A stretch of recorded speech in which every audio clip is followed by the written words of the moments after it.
Hello, everyone. This is Dustin Hausner. I'm the Jewish Outreach and Program Director at the Wayne YMCA. All Jewish programs is funded through the Jewish Federation of Northern New Jersey. So today we have a very special guest. We have Rabbi Meeka, who's Rabbi at Temple Beth Tikvah in Wayne, New Jersey. Rabbi Meeka, it's wonderful to have you here today. Thank you. It's so wonderful to be here with you, Dustin, and with everyone else later on who are going to join us. Absolutely. So let me ask you, just because you are the rabbi of a wonderful Reform synagogue, for those who are unfamiliar with Reform Judaism, can you do a small, I know it's asking a lot, but can you explain a little bit what Reform Judaism is? Yeah, absolutely. Reform Judaism is, in a nutshell, is really paying homage to our tradition and all generations who came before us, and making adjustments to adhere to modern times.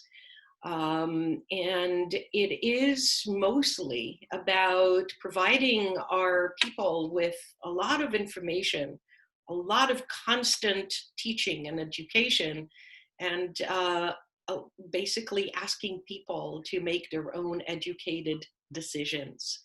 In other words, for example, some of us Reform rabbis do keep kosher, Mhm. some of us don't. Okay. And the most important thing is that we provide, when we educate, the information. What does it actually mean to keep kosher? Mm. And so to summarize this, basically we just present everything that has been written about kosher, and all the tools. We're giving all the tools, and then every person can decide on their own whether they want to keep kosher or not. And of course, I'm just giving one example out of thousands. But the idea is to provide all the tools and the education that we can possibly provide, and asking people to make their own decision. We never tell people how to live, how to think, and what to do. Hmm. Let me ask, only because I can see in the background you have a beautiful guitar. It looks like, is music part of Reform Judaism? Does it play a big role, or are you just a very talented guitar player yourself? Thank you. There's a few things that I will say here. First of all, I'm not a great guitarist, even though I've been playing since I was 12 years old. I just accompany myself. I've been doing it for so many years now that I can basically play guitar in my sleep, seriously, and I do sometimes. I wake myself up, playing guitar in my own dream. But I will say that Judaism in general, it's not just for Reform Judaism. Judaism as a whole is a lot about music.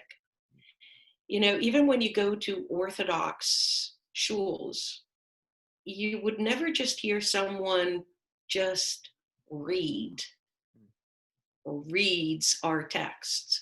It's always with a melody, whether it's chanting just with a voice, whether it's playing with an instrument. Our tradition in general, is very much about music and the beautiful sound of humans' voices. And what makes it, a little bit different in Reform Judaism is that we in our congregations, it's very difficult to find a Reform congregation that does not have at least a piano, at least.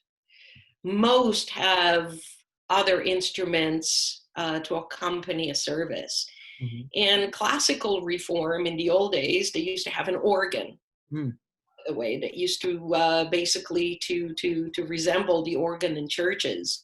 Okay. Nowadays, of course, we have pianos, and we have song leaders, and we have cantors, and we have cantorial soloists who many of the times accompany themselves with a guitar or with a piano. We have bands. We have different instruments for different services.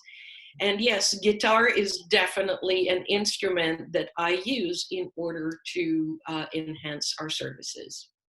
So is it safe to say, and I don't want to put words, that a good amount of like when you put music involved with your praying, it's very much a celebration in many ways of when you do the prayers, like you want to feel that through the congregation, it sounds like.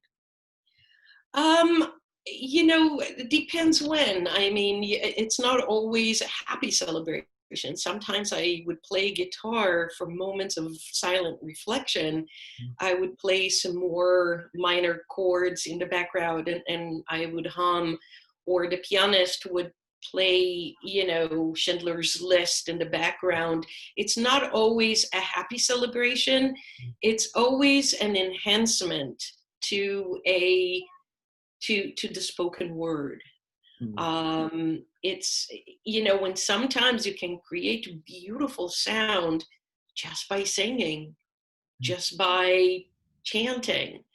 And you can definitely say that music is one of the ways that we allow our souls to connect with each other. When I pray, for example, in the synagogue setting, very often you would see me closing my eyes. You know why? Because I'm praying. I'm praying. My soul is coming through the music. And this is what people really connect with. They don't really connect with my personality, with me as Meeka. What comes through is this energy that is being really, what's the word I'm looking, enhanced with music. I mean, it sounds very powerful and has a deep connection, not just for yourself, but for everyone in the congregation. It sounds like in their own unique and personal way. It's reciprocal. It's always reciprocal. Yes. So let me ask, because, most Jews dream of one day going to Israel and, being able to go to these amazing historical places and, go to the great moments. You have fortunately not only been to Israel, but you actually, born and grew up. I would love to hear from you what that experience was, and obviously what, while Wayne, New Jersey is lovely, and I have nothing against it, but going from Israel to here, I'm curious if you wouldn't mind sharing your story with us. I love sharing my story. I'm glad I asked the right question. You did. So Israel, it's, let me just start at the end. And I'll tell you that when I go to Israel now, if I lead a group of people on a trip, I am actually able to perceive Israel from a tourist point of view. I haven't lived there in 25 years. I came here when I was 30 years old. Do the math. I'm 55. I just turned 55. And I came here when I was 30 years old. I had no idea how I would, make it possible for myself to stay here. But I knew that the chapter of growing up in Israel ended when I was 30. And I knew deep inside that a new chapter has begun, and that is being an American citizen.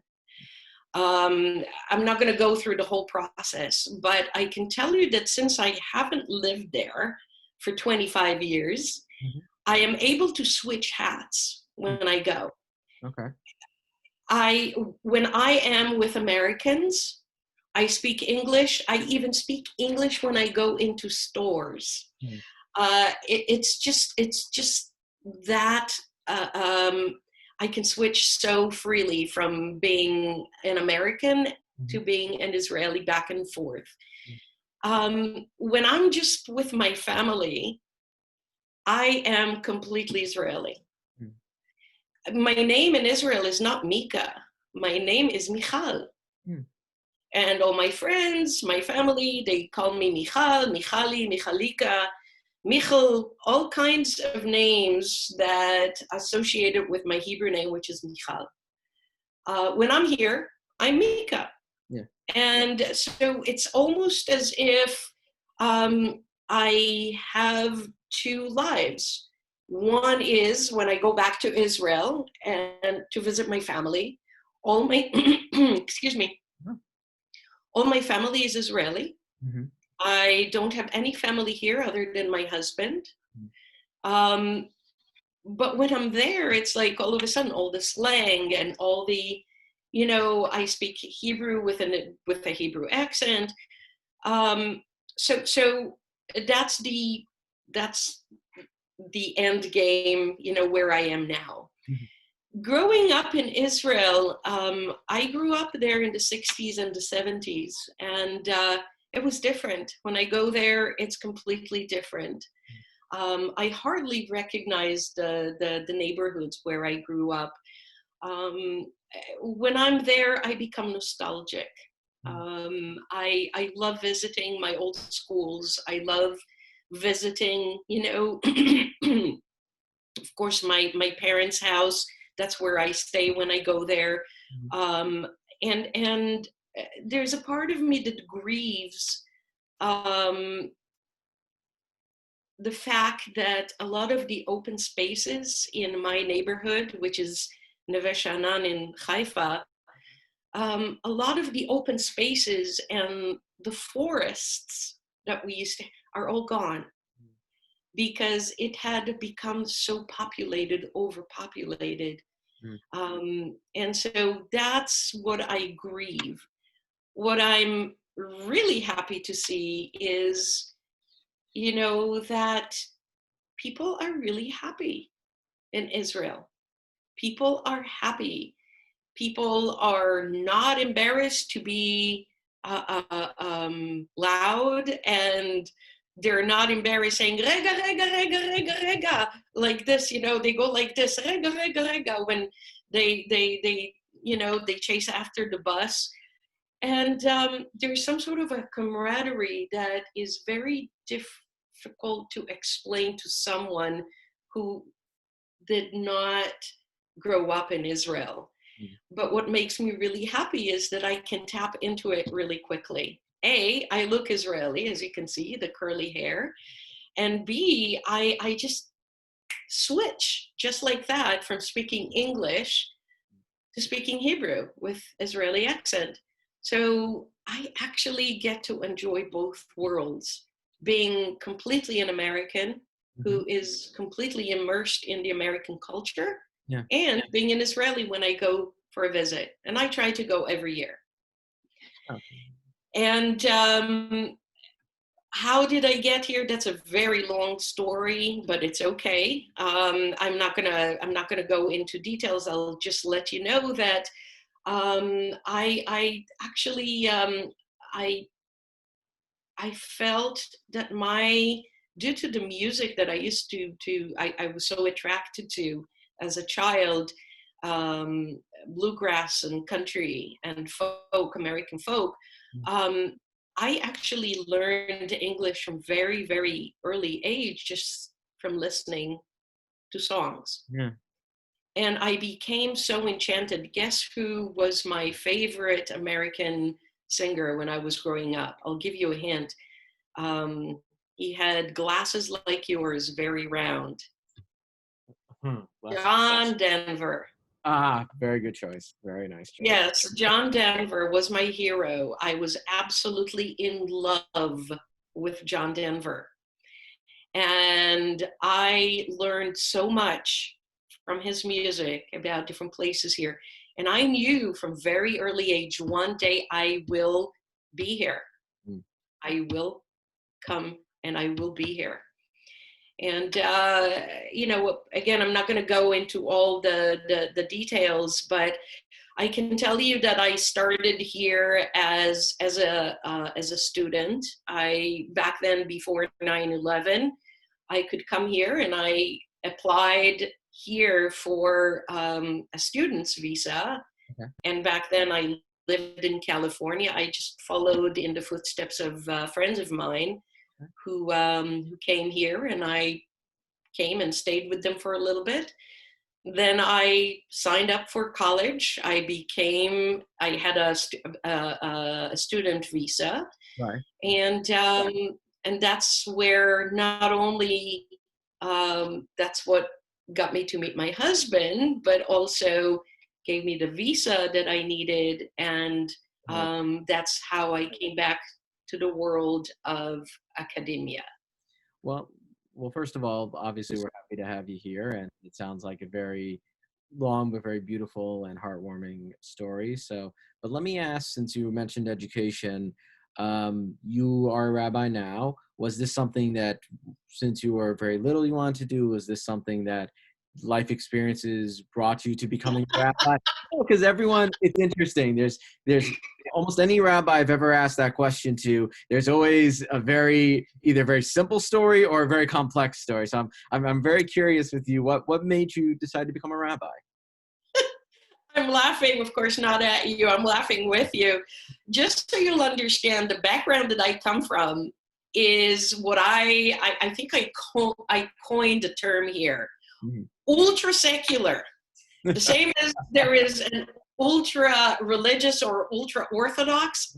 I come from an ultra secular background. Okay. My grandparents were in the Palmach, and just very, very right-wing Zionist, nothing to do with religion.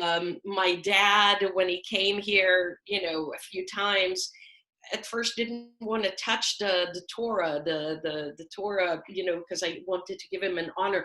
I always love telling the story. I invited Bima with me. I wanted to give him the Torah to hold, to walk around with us for one of the hakafot. Lo toda, lo tzarich. No. And very, very Zionistic, very against religion, against Yiddish, which is the background where my father comes from. Yiddish speaking, Yiddish / Russian speaking family, who Israel, they stopped speaking Russian, stopped speaking Israel, just as very, very the foundation of Israeli Zionist movement. And so the only thing I knew how to do was to sing a couple of songs for holidays that we learned at school. Mm-hmm. Lighting Shabbat candles and lighting Hanukkah candles had the same melody. Okay. So that's the background that I became a rabbi. That happened over many, many, many years of becoming involved with Reform Judaism. When I went to college in California, by the way, I didn't come to New Jersey right away. I lived for 20 years in California before I came here. I've only lived here in New Jersey for 4 years, but before that, for 20 years, I lived in California, where I met my husband, etc. But when I went to college, one of the teachers there said, "Hey, I belong to a nearby temple, and they're looking for," and I was a music major. Okay. She was one of my teachers at Berea College. I was a music major. And she said, "Hey, I belong to a nearby temple, and Temple Bethel, and they are Reform, and they're looking for a conductor for their children's choir." And I go, "Me? In a shul, in a temple? I don't think so." She goes, "It's okay, go. I already gave them your phone number." So they called me, and they invited me for an interview, and I'm going in there and going, "I don't know, I'm not me, right. Temple, Synagogue, just like my dad." And then they slowly but surely they grew on me, and they asked me to be a song leader, and I was a conductor of a junior choir, and I gave them all the knowledge of music. So I can say that I started through music. Music, always music. With my guitar, I was conducting a junior choir. I have a picture up there. 20 kids in my choir, and then they asked me to teach Hebrew classes. And then they asked me to teach other stuff that I was really good at. And so slowly but surely, I became more and more. I'm sorry?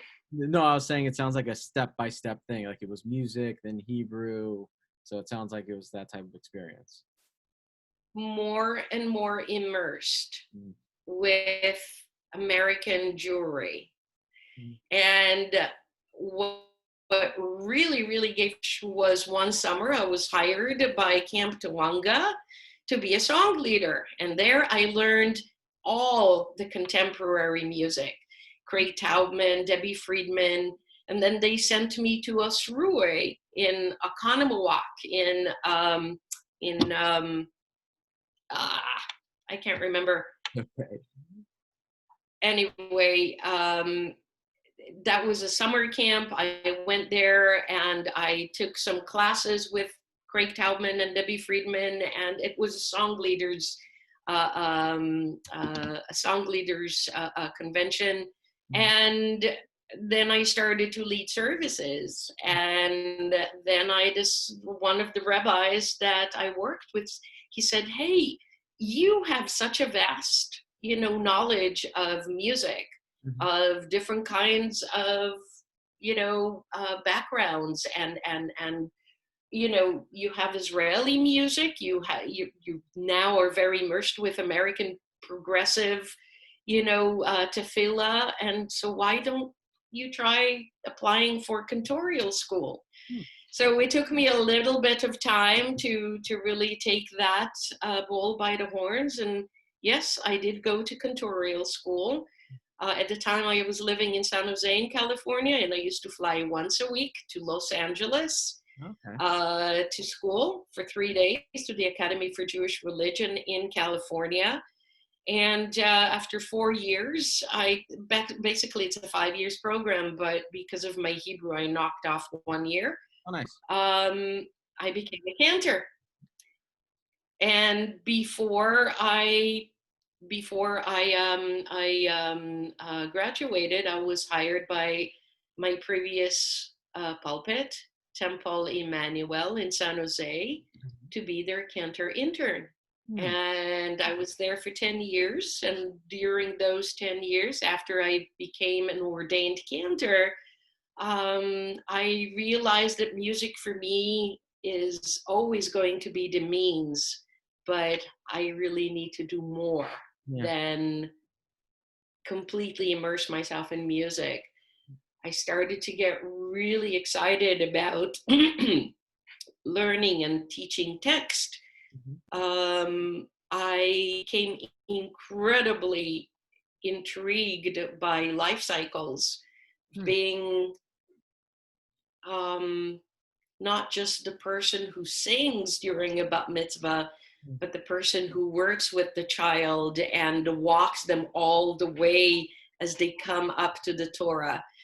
And being there to hold the hand of someone who is on their deathbed.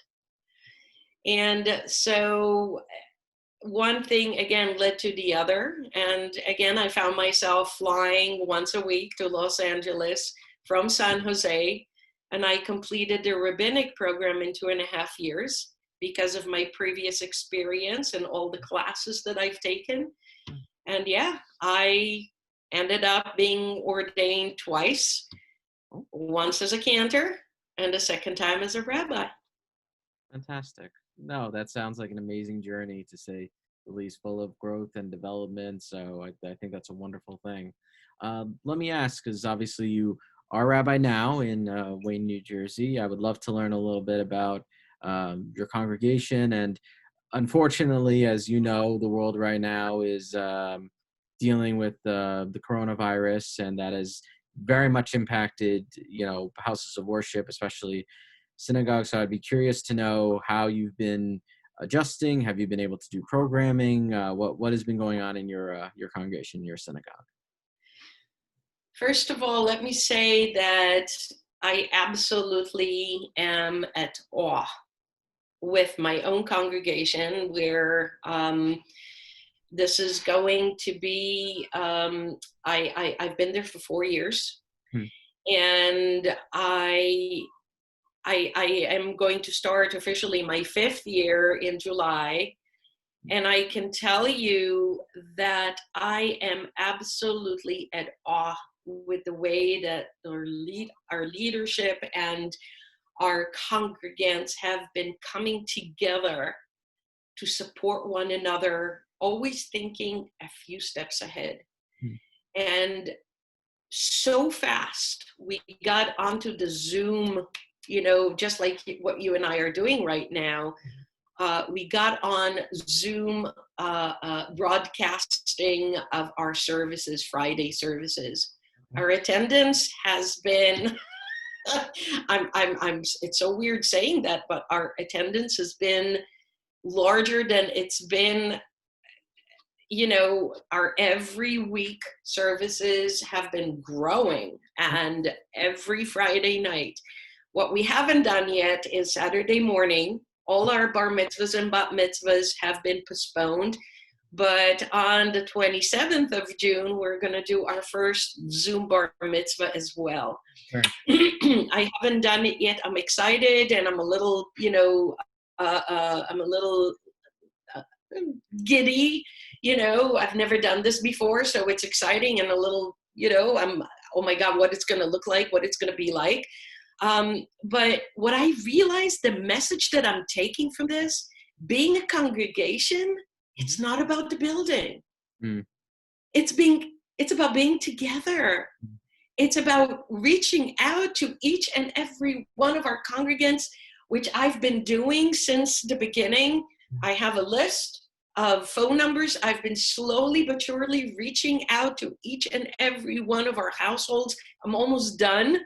I've been doing it slowly, but it's about our people reaching out to one another, asking, are you okay? Do you need anything? And we have amazing neshamas who are going shopping for people who are unable to go out. The beauty that I'm seeing in some of our people is breathtaking. The beauty and the goodness. It's making me more religious than I've ever been. Just seeing these connections that are being formed, this camaraderie, the fact that people are coming to learn via Zoom. And look, this really pushed us to new horizons, new depths. I mean, who would have imagined that I would be sitting and teaching a form of a Talmud, and it's not exactly Talmud, but I'm teaching ethical, dilemmas, via Zoom to people who are in their 70s, 80s, 90s years old, who were forced to go beyond their comfort level and learn how to operate a computer and how to operate Zoom and how to join, a Zoom discussion. And so, yes, I do have Rabbi Mika's Mocha once a week on Monday morning at 10 o'clock, when people are coming together as a group to discuss ethical topics and dilemmas. We never come to a solution, but we allow people to exchange opinions. I read what some of our rabbis said. And so that's Rabbi Mika's Mocha on Monday mornings. And it was important for me to offer that on Monday morning, because for a lot of people, Monday morning signifies, oh my God, we can go back to work.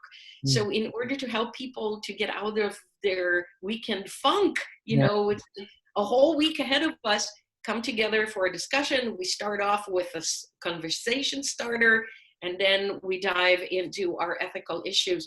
On Thursday evenings, we have different speakers present different topics. It's called Thoughtful Thursdays. on Thursday evenings at 7 p.m. And we try not to hold our people for more than an hour and a half at the most, or an hour and 15 minutes. And Friday evenings, of course, we have our Friday evening services for an hour and a half. And we are constantly in phone connection with our people. We're really trying to engage everyone to make sure that nobody feels alone. And like I said, all of this togetherness really taught me it's not about the building. Of course, we're going to be happy when the building does open eventually. Of course, we're going to be so happy to give each other hugs, because that's one of the things that people are really missing. I'm a hugger, and one of the things I'm known for is hugs, that personal contact. Yeah. But for now, it's seeing people Shana Punims, as I call it, people smiling and people, sharing. That's the next best thing. And community right now is phenomenal. Absolutely phenomenal.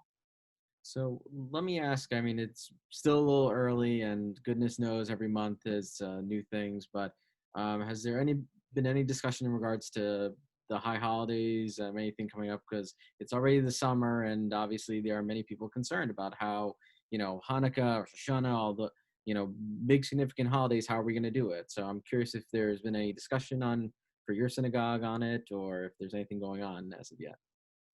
I will answer to you, and just once, give me one.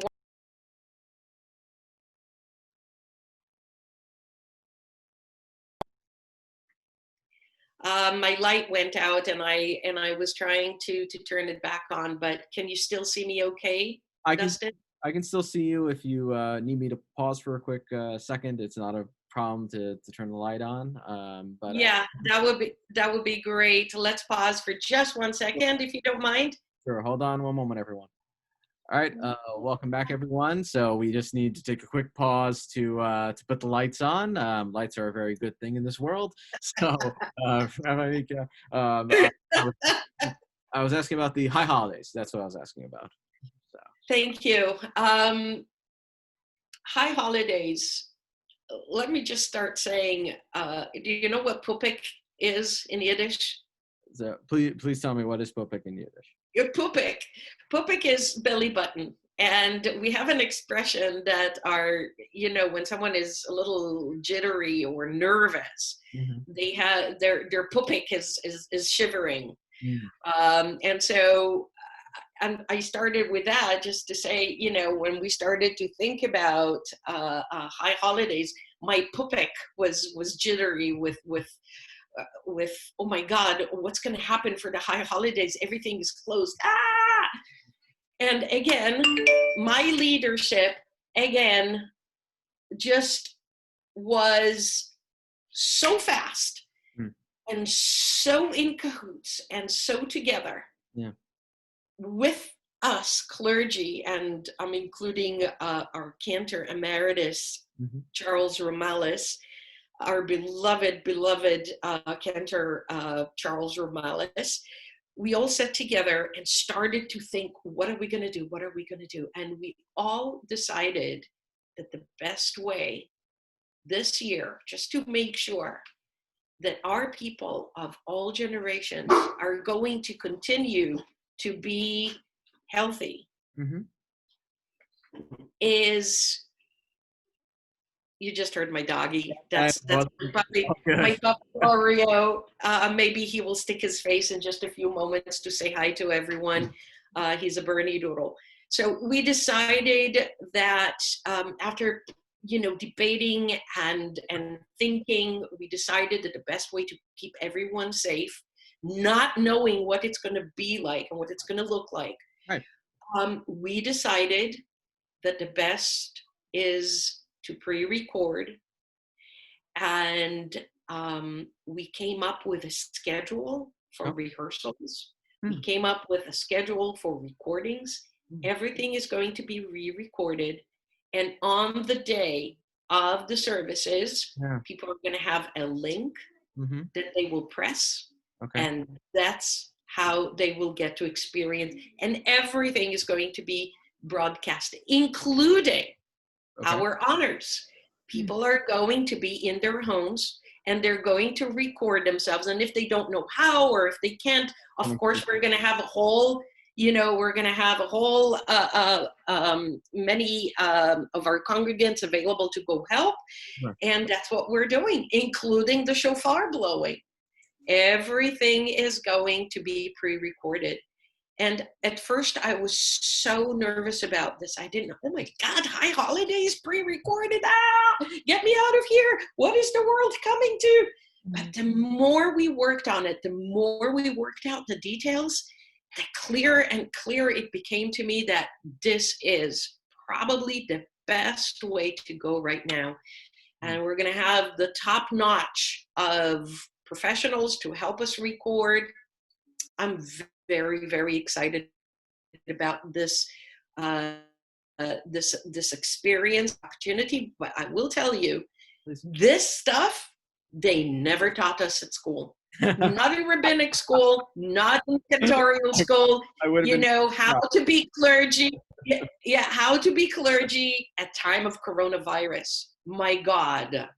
I have to laugh a little bit because obviously, I've been very fortunate to be in my role for a couple months, and I don't recall during the hiring process they say, "Oh, and we're going to have a pandemic this year." So you got to prepare.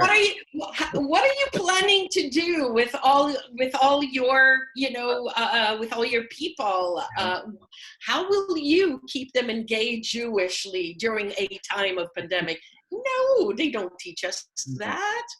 But I have to say, the fact that it sounds like your community, your congregation has come together in such a beautiful manner in coming to services, to coming to the extra programming, to already make this decision to do it, through Zoom and through links. I mean, that's major credit to everyone who's worked on it. That's magnificent. It really is. It's our leadership. It's our presidents. It's our co-presidents. It's our ritual committee members, and I'm doing a shout out to them in case they're watching us.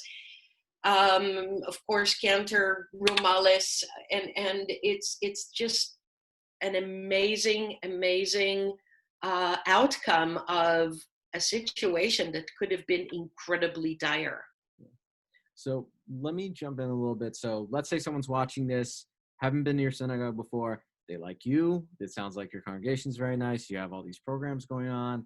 If someone wanted to learn more about your congregation and also in general want to learn more about, let's say, Reform Judaism or, to learn more, is there a particular literature you would recommend? Is there particular people that they should read or even something you've written that they should look into?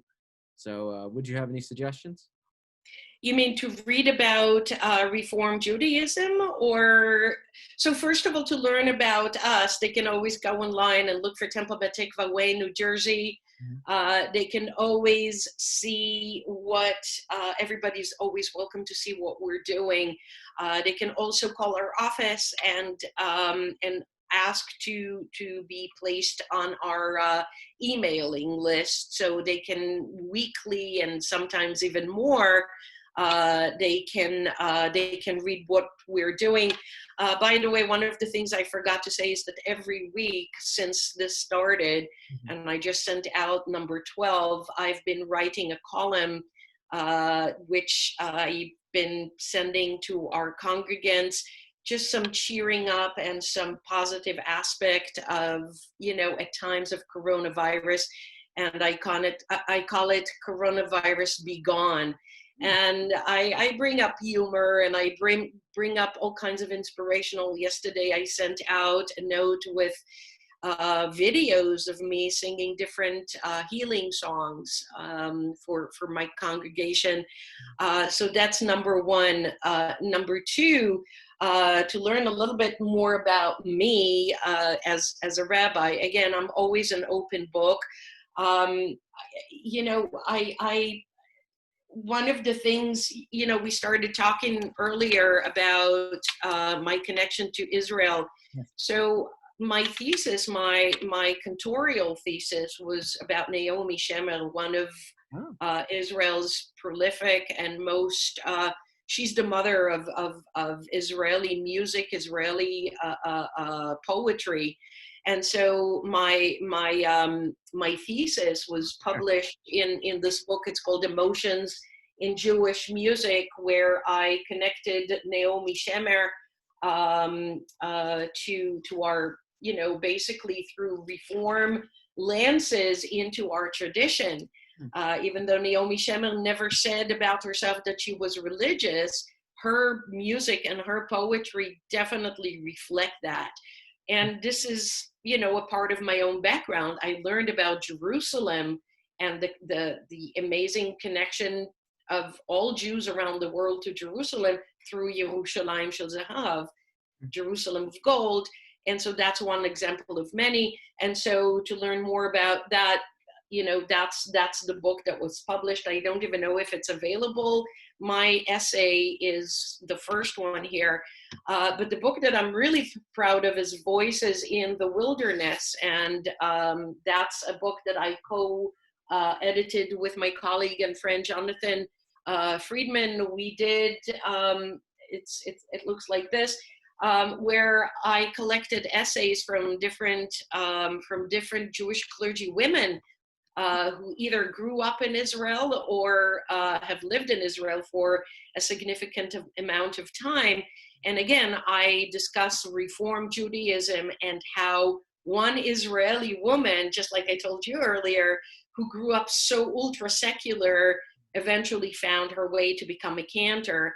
That was while I was going to school for my rabbinic, so I was still a cantor. Now, of course, I'm a rabbi cantor.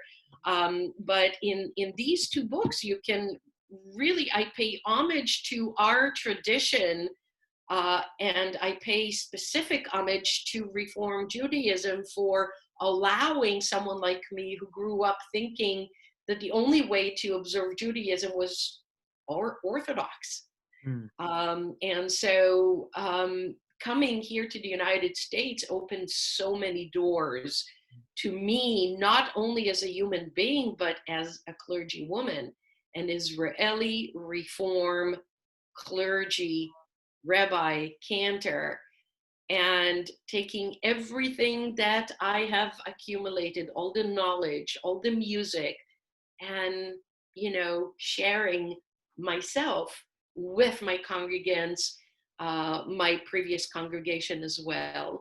And so I'm, the essays that these women have written, you have some amazing, authors. Some people may be, familiar with Rabbi Maya Leibovich, Rabbi Miri Gold, and different cantors like Tamar Chavillo, who lives in Israel. So most of these women, in fact, all of them, are Reform Jews, Reform clergy. And so yeah, I hope I answered your question. No, you did. And one question I seem to like to ask, and it's closer to the end where I like to ask this question, is for anyone who's watching this, who's been fortunate enough to listen to this and is interested and is learning a lot, what would you hope their takeaway would be from listening to you and speaking with you? Like, what would you like someone to, after watching this video, like to have in their head or think, whether it's about yourself, Temple Beth Tikvah, or, what would you want the takeaway to be for a person watching this? Well, first of all, before I answer what would be the takeaway, I wanted to thank everyone who are watching us. Thank you so much for hanging in with me. I wish I could see people's faces, but for today, seeing your Sheina Punim is good for me. Sheina Punim means sweet face in Yiddish. The takeaway is that even though I do represent the second generation of female clergy, our work is not done yet. I am very fortunate to have quite a bit of support by my congregation, by people who know me.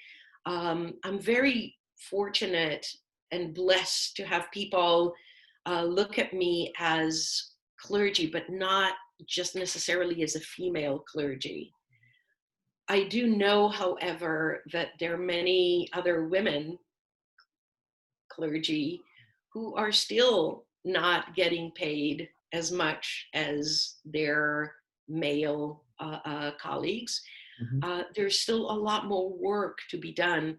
I also wanted to say for the younger generation, you know, that they really represent the continuation of us bringing the beauty of Judaism into the new world. And I am asking of every parent who is watching us today, please don't give up.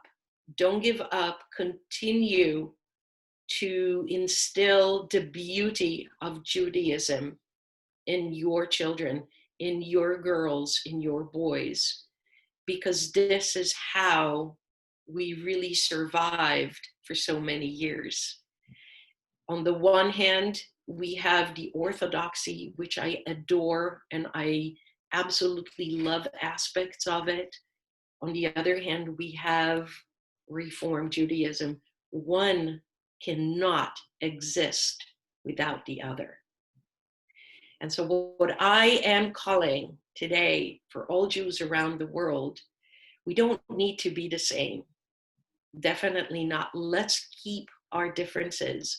Let's continue to be Reform, Orthodox, conservative. Let's allow a place for everyone in this world. Why? Because we cannot just be one stream of Judaism. The only reason why we survived all these years is because we're so different. Let's embrace those differences. Let's embrace women who choose to be basically rabbis and cantors and Jewish educators. Let's embrace everyone who choose to continue to be a Jewish educator, just like you, Dustin. So it's all about embracing our differences and continuing together. This is what makes us whole. Well, I don't think I could have asked for a more beautiful message and takeaway. So I would like to sincerely, Rabbi Meeka, thank you so much for your time, sharing your story, sharing your shul with us.